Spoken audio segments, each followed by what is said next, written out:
नमस्कार दोस्तों, आप सभी का स्वागत है पिग फार्मिंग के गहरे राज के 5वें एपिसोड में। इस एपिसोड का मुख्य पार्ट रहने वाला है हम मादा की फैरोइंग करवाते वक्त कौन कौन सी सावधानियां बरतें, या मादा जिस समय ब्याती है उस समय कौन कौन सी ऐसी सावधानियां जो हमें इस्तेमाल में लानी चाहिए।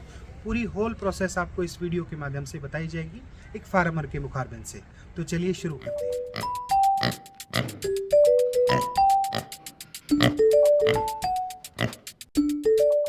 राजकुमार जी, आप जो है वो डिलीवरी की जो प्रोसेस है, इस हमारे पिगरी का सबसे एक मेजर जो सेंसिटिव पशु होते हैं वो हम ये मानते हैं कि 0 to 7 डे, इन 7 दिनों का जो पशु है वो ज़्यादा खतरे में रहता है। उस सारे चीज़ को आप कैसे हैंडल करते हैं? मान लीजिए 114 दिन की उसका जो जेस्टेशन पीरियड है, गर्भकाल है, उसको आप कैसे हैंडल करते हैं? बच्चा जिस समय होता है उस कंडीशन को कैसे हैंडल करते हैं?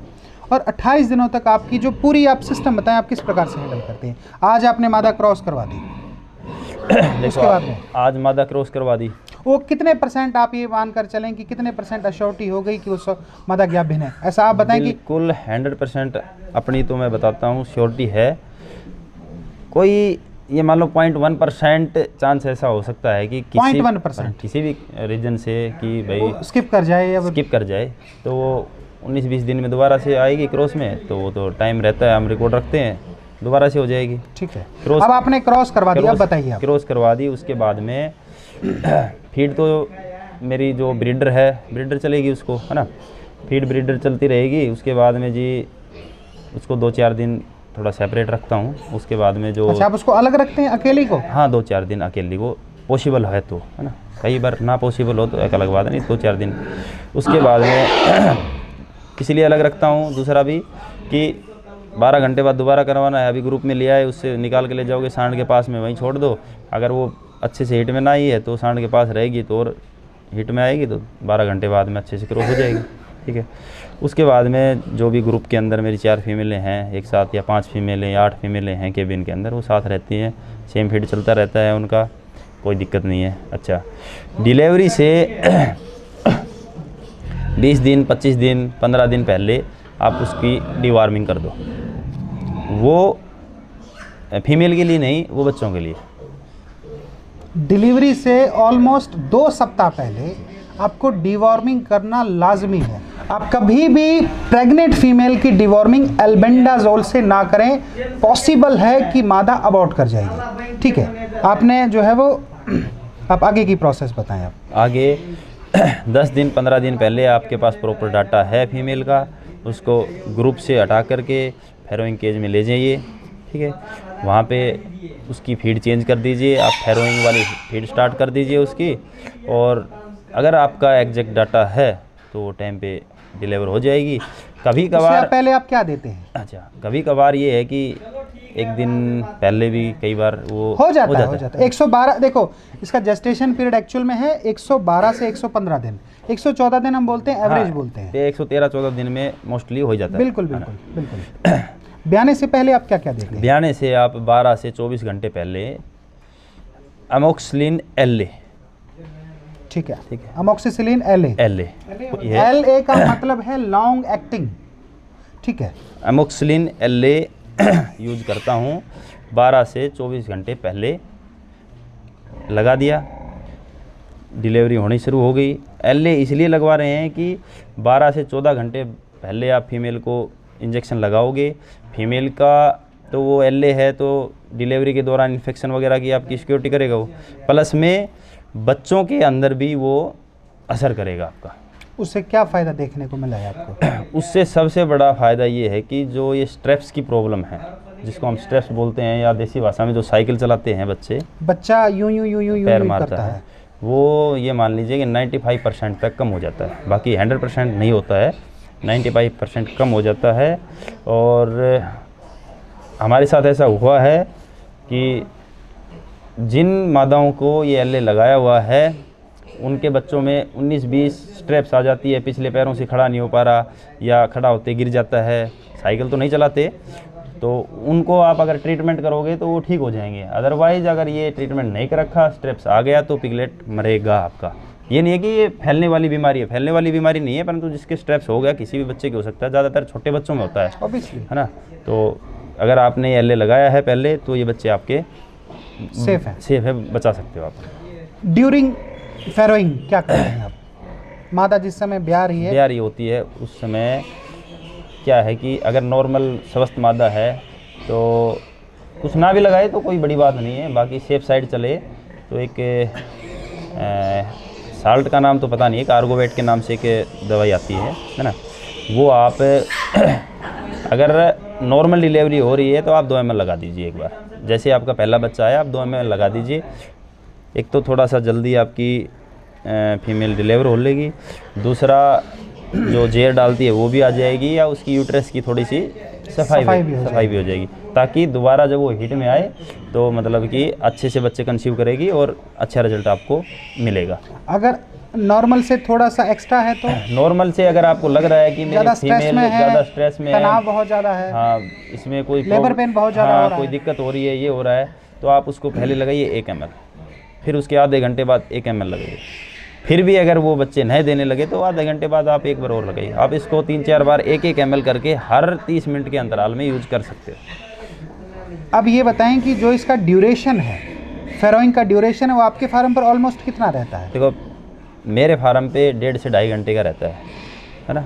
कोई अभी तो खैर मेरे पास 1.5 साल से ऐसा हुआ नहीं है, स्टार्टिंग में हुआ था, एक फीमेल ने बहुत टाइम ले लिया था, और मैंने आप लोगों से ट्रेनिंग में सुना था कि भाई ये 12 से 24 घंटे भी ले लेती हैं फीमेल, है ना। 36 घंटे का हाँ, है, तो रेयर हज़ारों में एक 48 घंटे भी अच्छा चला जाता तो उस टाइम पे मेरे साथ हुआ तो मैंने आपके पास कॉल भी किया था कि सर ऐसे ऐसे बहुत देर होगी, और फीमेल ने तो ऐसे किया नहीं, तो आपने बोला भाई टेंशन ना लो, कोई दिक्कत नहीं है, वो डिलीवरी हो जाएगी।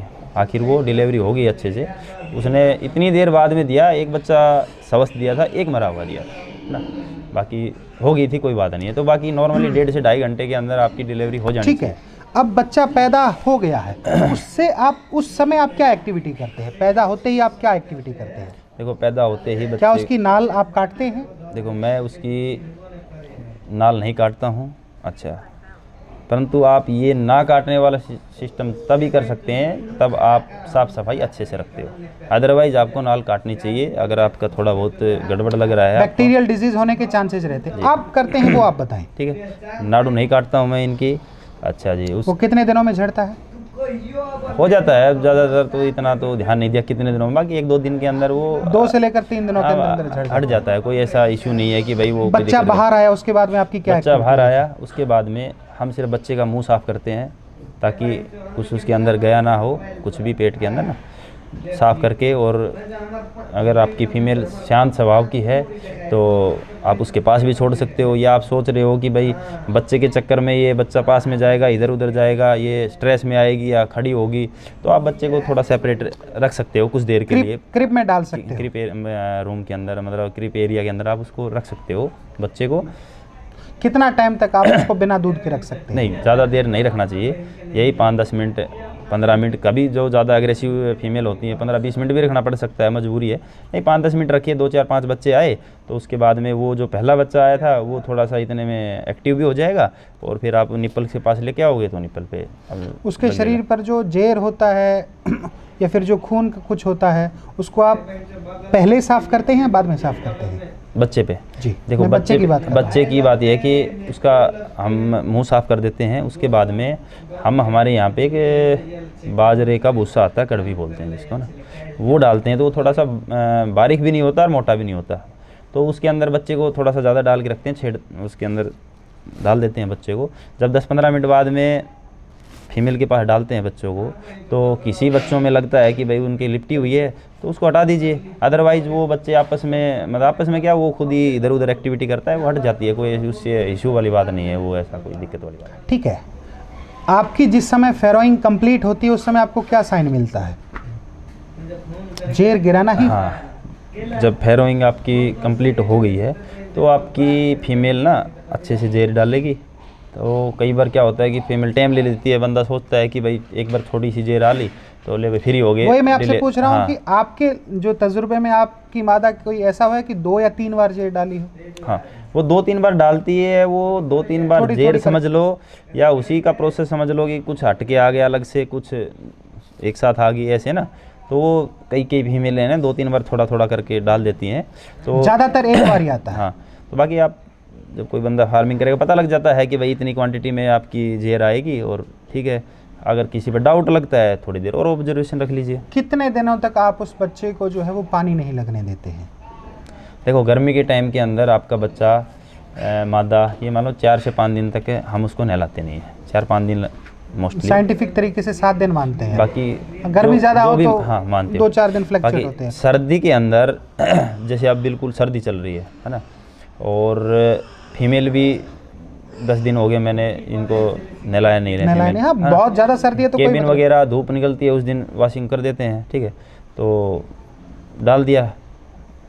फैरोइंग केज के अंदर डिलीवरी हो गई है, बच्चे अच्छे से मतलब वो कर लिए। उसके बाद में जब मौसम बनेगा तभी नहलाते हैं, नहीं तो छोटे बच्चे और उनकी मादा को सर्दी के अंदर हम नहीं नहलाते हैं। पूंछ और दांत कब काटते हैं आप लोग? देखो, दांत आपको, अगर आपकी फीमेल अच्छी हट्टी कट्टी हैं, बच्चे 1.5 kg 2 kg के 1 kg से ऊपर के आ रहे हैं, तो आपको पैदा होते ही बच्चों के दांत काट देने चाहिए। अगर छोटे हैं तो? थोड़े छोटे हैं बच्चे तो आप उसको अगले दिन भी काट सकते हो, है ना। पैदा होते काटने का रीज़न ये है, कुछ बच्चों के दांत बड़े होते हैं या पता नहीं वो जानबूझकर फीमेल्स की निप्पल्स पे बाइट करते हैं, और वो फीमेल फिर उनको दूध पिलाने से कतराती है। हाँ, वो खड़ी हो जाएगी, फिर वो तो उसमें दिक्कत होगी। तो डिलीवरी होते ही आप जब बच्चा 1-2 बार दूध पी ले तो उसके आप दांत काट दीजिए। पूंछ आप काटते हैं नहीं काटते? मैं पूंछ नहीं काटता हूँ, बाकी अगर कोई काटना चाहे तो उसका भी फ़ायदा है पूंछ काटने का भी। बट आप नहीं काटते? मैं नहीं काटता हूँ। ठीक है। ये जो शुरुआती 7 दिन है, इसमें बच्चे को अगर दस्त हो जाता है या बच्चा कोई कमज़ोर पैदा होता है, उसका आप क्या इलाज करते हैं जो उसको सरवाइव करवाने के लिए? या फिर आप उसका पहले से 114 दिन का जेस्टेशन पीरियड इतना मजबूती से करते हैं कि वो उसमें प्रॉब्लम ही ना आए? मैं बताता हूँ, बच्चे को डिलीवर हो गए, हट्टे कट्टे बच्चे हैं, दस्त लगेगा हमारी किसी लापरवाही से, है ना। अब सर्दी लग रही है बच्चे को, तो एक आता है एंड्रोफ्लेक्सिन करके लिक्विड आता है, ठीक है, आप वो बच्चे को ओरली दीजिए।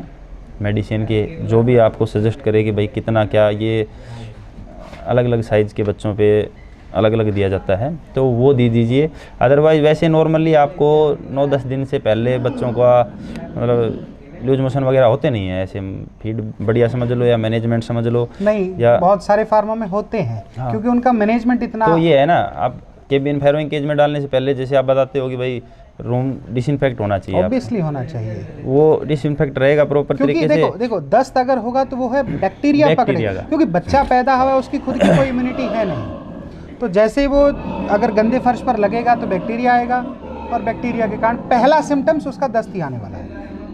बिल्कुल। तो आप अपने फार्म पर इस प्रकार से प्रबंधन रखते हैं कि आपके फार्म पर कोई बच्चा जो है वो दस्त से ग्रस्त ना हो। बिल्कुल। धन्यवाद।